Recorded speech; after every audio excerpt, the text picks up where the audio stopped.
मटण खाण्यासाठी या भाऊच्या हलकट बायकोनं बघा कसला भारी प्लॅन केलाय. हॅलो, अहो या की घराकडे.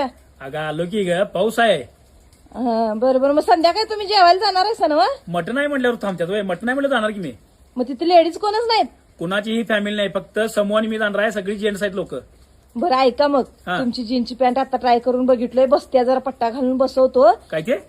जीनची पॅन्ट हो तुमची, हा. मला बसत्या. हा मग आता जाता जाता इचरकंजी ते केस कापायला नंबर लावून जातो. 120चा शर्ट एक घेतो हा आणि तिथं दाढी मिश्या बघितल्यात मी. हा. दाढी मिश्या लावून बघितलो, अहो सेम तुमच्या चुलत सासऱ्याच्या तोंडात पडल्यागत वाटते.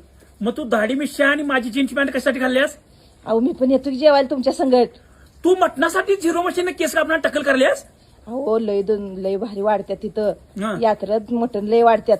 तुम्हाला माहित नाही जेवण कसलं भारी असतं. मला काय, मला कोणी यात्रेने सांगितलं नाही, मला रांड्याला कोण सांगितलं जेवायला? मी काय खरकट टाकल्याची होती दुसऱ्याच्या दारातलं? तू मला सांग, मटणाला किती हलकट आहे? तुला मागच्या मंगळवारी मटण दिलतो का नाही मी? अहो मी तिथं बोलत नाही की कुणा संगत, मी ग बसतो.